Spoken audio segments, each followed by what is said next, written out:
everyone, and welcome to today's edition of U.S. Election Special Broadcast. I'm Susan Tehrani. Today, we'll bring you all the latest updates from the heart of the American elections. But first, a look at the headlines. Supreme Court Justice Ruth Bader Ginsburg lies in state at the U.S. Capitol.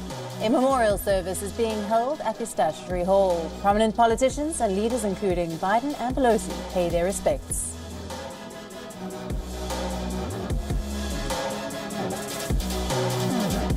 A day after U.S. President Donald Trump refused to commit to a peaceful transition of power, White House has countered Trump's statement and has assured a graceful acceptance of election results in November.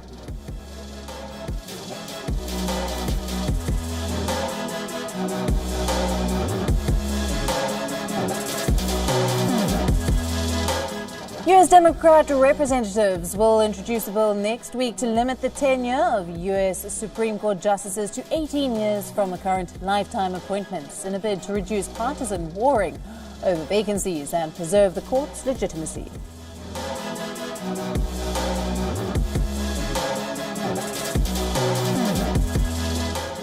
President Trump puts in a full day on the campaign trail with stops in Florida, Georgia, and Virginia. Donald Trump has also organized a fundraiser back at his hotel in Washington.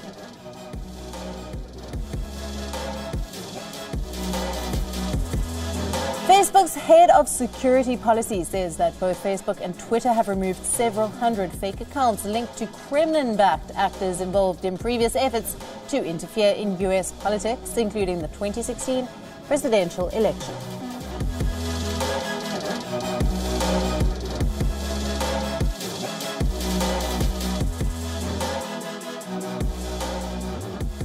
Shortly after Donald Trump's denial for a peaceful transition of power, the White House has assured that the 45th president will indeed accept the election results. However, Trump's statements has put members of his own party into a state of frenzy. Prominent Republicans, including Senate Majority Leader Mitch McConnell. And while the Democrats have called Donald Trump a threat to American democracy, Mitch McConnell has vowed that there will indeed be a peaceful transition of power, quote, as there has been every 4 years since 1972. Here's more on the story. Another day, another controversy for Donald Trump. This time it is Trump versus Republicans. A day after Trump declined to commit to a peaceful transition of power, top Republicans repudiated and distanced themselves from the president's controversial position. Will you commit here today for a peaceful transferal of power after the election? Well, we're going to have to see what happens. You know that I've been complaining very strongly about the ballots, and the ballots are a disaster. Senate Majority Leader Mitch McConnell, the man who changed his stand and supported a lame duck president's decision to nominate a judge to the Supreme Court a few weeks before the election, however, does not support Trump's stand on power transfer. McConnell has promised the American voters that there will be a peaceful transition of power. He said the winner of the November 3rd election will be inaugurated on January 20th. There will be an orderly transition, just as there has been every 4 years since 1792. Republican Senator Marco Rubio said, "As we have done for over 2 centuries, we will have a legitimate and fair election. It may take longer than usual to know the outcome, but it will be a valid one." Republican Liz Cheney also supports peaceful transition. She said the peaceful transfer of power is enshrined in our Constitution and fundamental to the survival of our republic. America's leaders swear an oath to the Constitution. We will uphold that oath. Speakers of the House Nancy Pelosi condemned Trump's remarks and reminded him that he is not in North Korea or Russia. She urged Trump to honor his oath of office. The office of President of the United States. And I have confidence that he won't get away with saying, for example, I won with the vote on the ground, the vote in the mail doesn't count, and the rest of that. What am I missing here about people just not saying, hold it, calm down, Mr. President. But I remind him, you are not in North Korea, you are not in Turkey, you are not in Russia, Mr. President. And by the way, you are not in Saudi Arabia. You are in the United States of America. It is a democracy. So why don't you just try for a moment to honor your oath of office? The White House officials are now trying to clear up the mess that Trump has created for himself. The White House has released an official statement that Trump will accept the results of November 3rd election. If the president loses this election, will this White House, will this president assure us that there will be a peaceful transfer of power? The president will accept the results of a free and fair election. But I think that your question is more fitting to be asked of Democrats who have already been on the record saying they won't accept the results of an election. President Trump has had another bout of embarrassment at the Supreme Court in Washington. Trump was greeted with boos and jeers as he visited late Justice Ginsburg's flag-draped coffin. The crowd that had gathered to honor the departed judge voiced resentment against the U.S. president. As Trump and the First Lady Melania Trump paused at Ginsburg's casket, the crowd yelled, "Vote him out."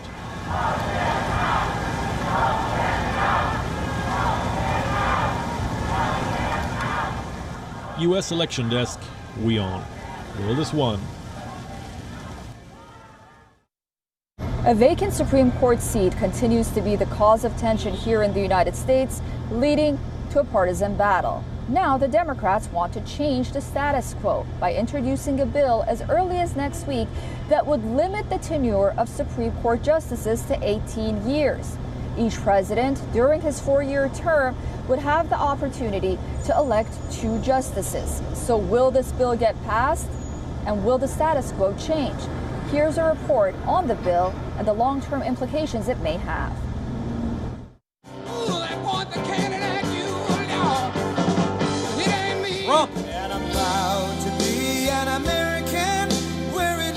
U.S. President Donald Trump will nominate a Supreme Court justice any day now.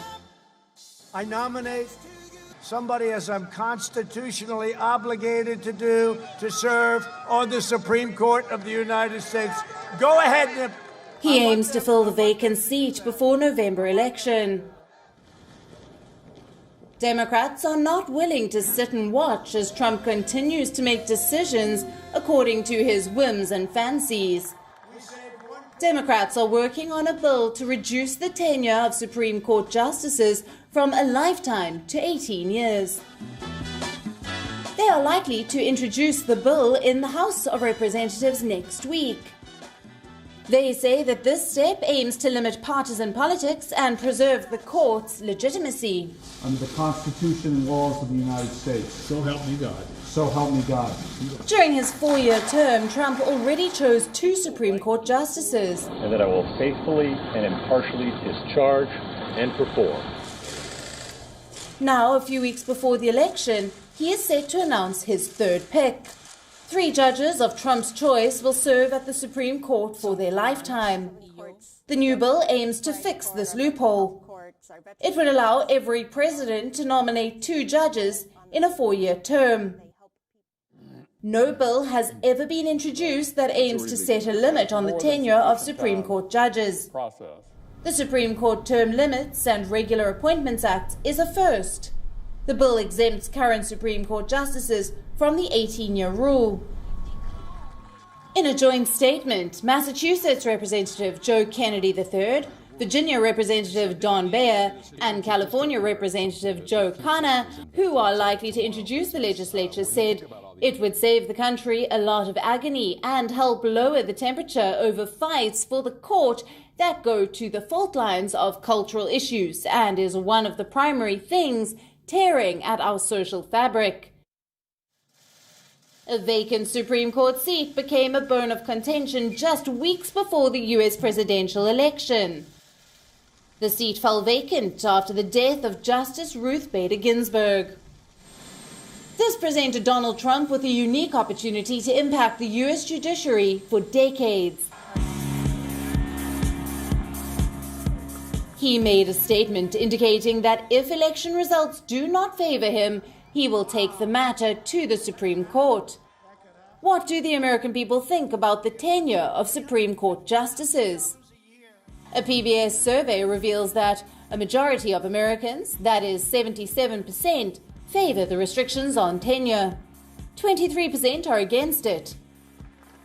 Will Donald Trump be the last U.S. president to name 3 Supreme Court justices in one term?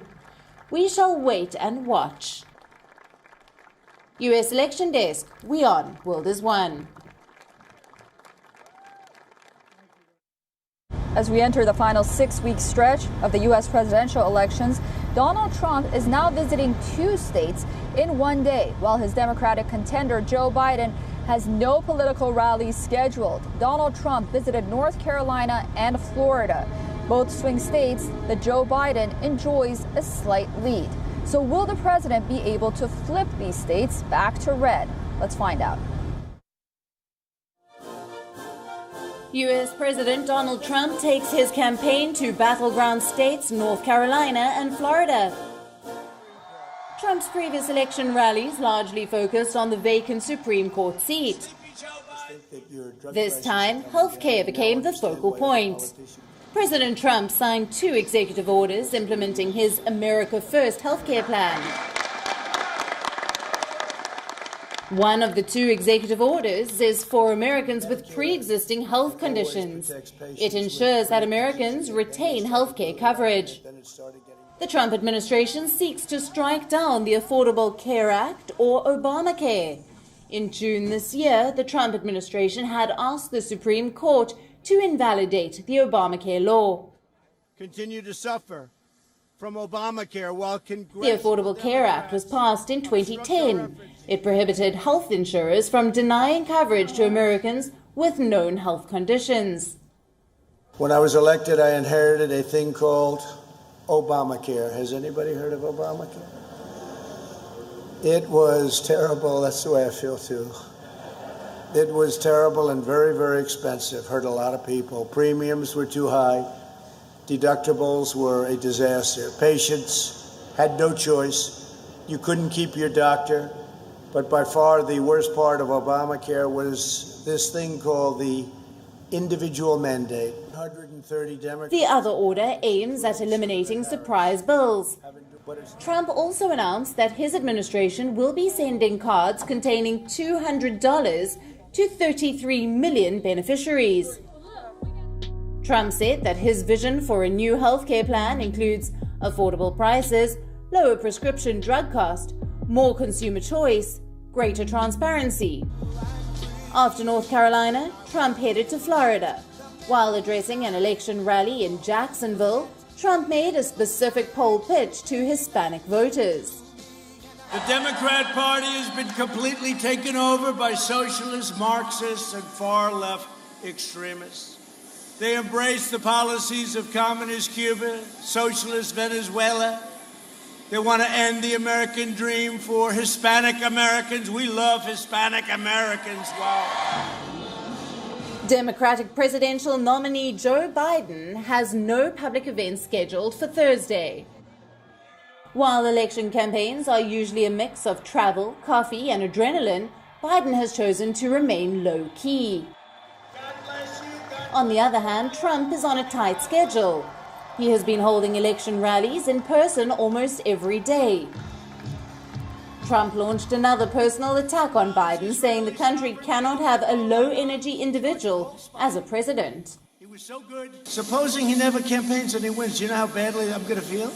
I'm working hard. And you got to work hard. And you know what? I said it today. We cannot have a low-energy individual as our president. We can't. And he's the lowest energy individual I've ever seen. So we'll see what happens, but he's lighting up. Maybe he's going to be great at the debate. You know, he's been doing it for 47 years. Ahead of the first presidential debate, poll prediction suggests that Joe Biden holds a 6-point lead over Trump. However, the closest race is being estimated in North Carolina and Florida. Biden leads with a small margin in both states. Trump had won both North Carolina and Florida against Hillary Clinton in 2016 presidential election. Will the current poll trend continue, or will Trump take a lead? We will be watching closely. US Election Desk, We On, World is One. The United States is facing historic wildfires, heat waves, and tropical storms. And climate change continues to be one of the most divisive issues among the American voter. However, despite what's at stake, climate has played a minor role in the U.S. presidential elections, often being used to attack the other side of their ignorance. Even in 2016, there was little mention of climate change in the presidential debates. So will the issue find its way in the upcoming presidential debates, or will it be limited to headlines and promises? Here's a report.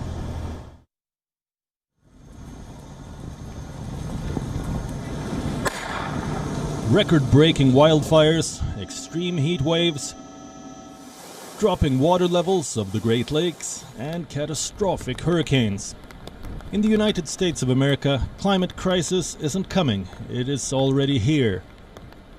But politicians and even media in the US seem to have missed something amid the high-wired political drama playing out almost every single day ahead of the election in November. Fox News anchor and first presidential debate moderator Chris Wallace carefully picked out important topics dominating this year's news cycle. The Tuesday debate will even focus on Trump and Biden's past records, but not on climate crisis. Despite months of news about wildfires in the American West and a hyperactive Atlantic storm season that's already whisked through the English alphabet, climate has not been included in the live discussion.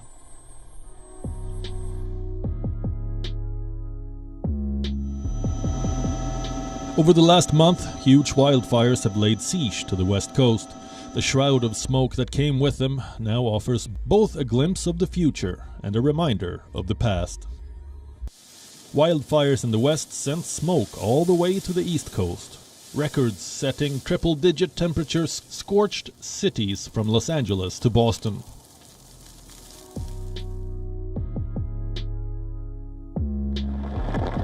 A record number of hurricanes and tropical storms have hit the U.S. this year, and now even the National Hurricane Center has run out of names for these storms. 21 English alphabets are available each year. Once that list is exhausted, the nomenclature system switches to the Greek alphabet. Thus, in total, 23 named storms have already hit the U.S., including 1 subtropical storm, 14 tropical storms, and 8 hurricanes. Beta marks the 23rd tropical storm of 2020. The average hurricane season typically delivers 5 or 6 named storms and 3 or 4 hurricanes.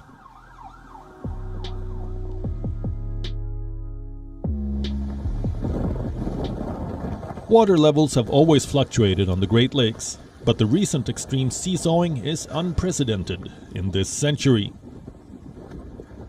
Moreover, storm-driven waters are eroding public beaches, washing away sand dunes and bluffs.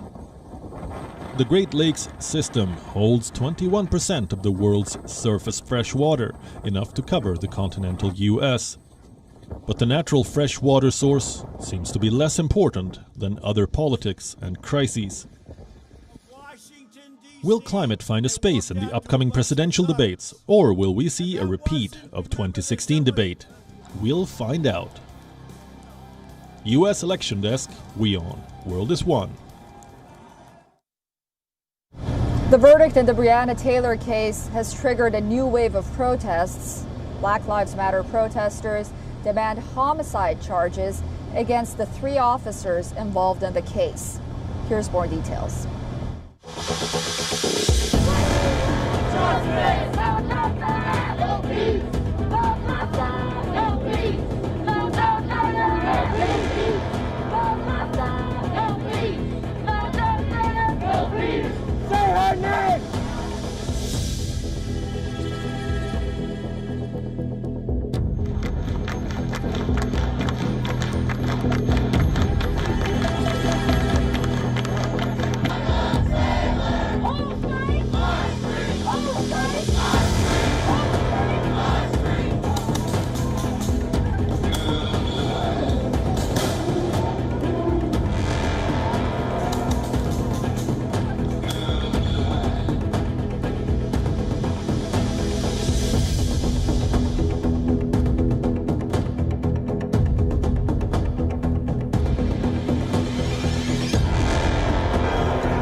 pandemic-hammered hospitality industry will have to wait longer for federal funding, and there is no doubt politics is at play.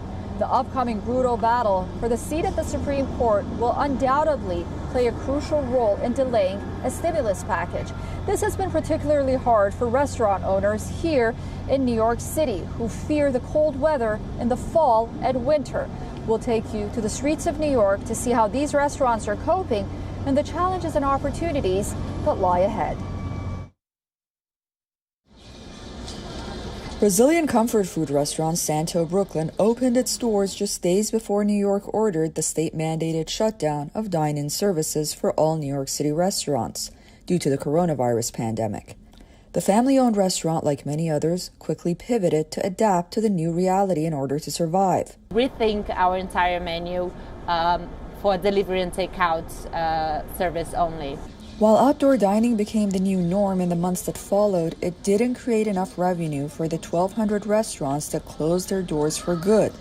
Now, indoor dining is to reopen, but only at a 25% seating capacity, and experts warn it may not be enough to save the industry. Let's say you open up a restaurant next to Times Square and you agreed to pay $40,000 a month rent based on a restaurant that has seating for 100 people, and now there's no tourism, there's no traffic from the theater district, and you can only seat 25% capacity. How are you able to make those bills and pay the rent and pay the overhead? It's going to be very, very challenging for certain restaurants to navigate their way through this situation.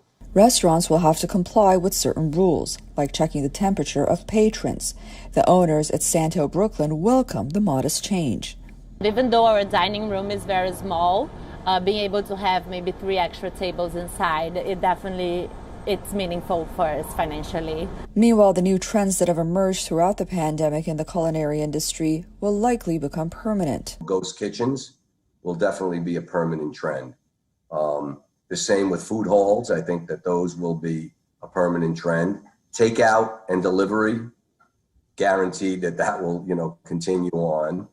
And finally, technology has really jumped up. While restaurant owners hope Congress will pass the Restaurant Act, which would provide $120 billion in recovery funds nationwide, in New York, reaction has been lukewarm to the temporary COVID-19 recovery surcharge that the City Council recently passed, allowing restaurants to add up to 10% to customers' bills. We don't expect our guests to pay the price. And I have to say, during the pandemic, the guests in general are being so generous. The streets and sidewalks of New York City have been transformed into a culinary oasis in the past few months, creating a sense of normalcy in these unusual times. However, many fear colder weather will also bring a new set of challenges if restaurants aren't able to open at full capacity anytime soon. Susan Tehrani from New York for WION, World is One. And that wraps up this edition of U.S. Elections Special Broadcast. Hope you have a lovely weekend. Join us again on Monday, same time, same place, for the latest news and updates on the upcoming U.S. presidential elections. Until then, goodbye.